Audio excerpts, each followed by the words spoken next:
একদিনের কথা, এক ছোট্ট গ্রামে এক কৃষক বাস করতেন। তিনি খুব পরিশ্রমী ছিলেন এবং সব সময় আল্লাহর উপর ভরসা রাখতেন। প্রতিদিন সকালে তিনি তার জমিতে কাজ করতে যেতেন এবং আল্লাহর সন্তুষ্টির জন্য তার ফসল ফলাতেন। তার বিশ্বাস ছিল আল্লাহ তার প্রচেষ্টার ফলস্বরূপ তাকে রিজিক দান করবেন। একবার সেই গ্রামের উপর এক ভয়ঙ্কর খরা নেমে এল। মাটি ফেটে গেল, ফসল শুকিয়ে যেতে লাগল, আর গ্রামের লোকজন আতঙ্কিত হয়ে পড়ল। তারা চিন্তিত ছিল কিভাবে তারা নিজেদের জীবিকা নির্বাহ করবে। কৃষকও তার ক্ষেতে পানি দিতে পারছিলেন না, কারণ কোনো বৃষ্টি ছিল না। কিন্তু তিনি হতাশ হননি। তিনি প্রতিদিন আল্লাহর দরবারে প্রার্থনা করতেন, ধৈর্য ধরতেন এবং বিশ্বাস রাখতেন যে আল্লাহ নিশ্চয়ই তার জন্য উত্তম কিছু ব্যবস্থা করবেন। একদিন সকালে কৃষক তার ক্ষেতের দিকে যাচ্ছিলেন এবং দেখলেন তার ক্ষেতের এক কোণে একটা ছোট পানির উৎস ফুটে উঠেছে। আল্লাহর রহমতে সেই পানির উৎস থেকে আসা পানি দিয়ে তিনি তার ক্ষেতে পানি দিতে শুরু করলেন।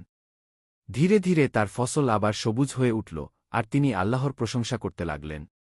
কিছুদিন পর গ্রামের অন্যান্য কৃষকরা জানতে পারল যে আল্লাহর দয়ার জন্য তার ফসলের উৎপাদন শুরু হয়েছে। তারা সবাই কৃষকের কাছে এসে বলল, তুমি আল্লাহর উপর যেভাবে ভরসা রেখেছ, আমরা তা দেখতে পেয়েছি। আমরা জানতাম না যে এই খরার মধ্যেও তুমি এতটা ধৈর্যশীল হতে পারবে। আমাদের শেখাও কিভাবে আমরা আল্লাহর উপর ভরসা করতে পারি। কৃষক তখন বলল, আল্লাহ আমাদের সৃষ্টিকর্তা। তিনি আমাদের জীবিকার ব্যবস্থা করেন। আমাদের কাজ হল চেষ্টা করা এবং ধৈর্য ধরে আল্লাহর উপর ভরসা রাখা। যদি আমরা সত্যিকার অর্থে আল্লাহর উপর ভরসা রাখি, তাহলে তিনি আমাদের জন্য এমন পথ তৈরি করবেন যা আমরা কল্পনাও করতে পারি না। তার কথায় গ্রামের লোকেরা অনুপ্রাণিত হল এবং সবাই আল্লাহর উপর ভরসা করা শুরু করল। আল্লাহও তাদের এই বিশ্বাসের জন্য রহমত বর্ষণ করলেন। কিছুদিন পর বৃষ্টি হল, আর সব গ্রামই সবুজে ভরে উঠল। গ্রামের সবাই কৃষককে ধন্যবাদ দিল, কিন্তু তিনি বললেন, আমি কিছুই করিনি। এটা আল্লাহর দয়া।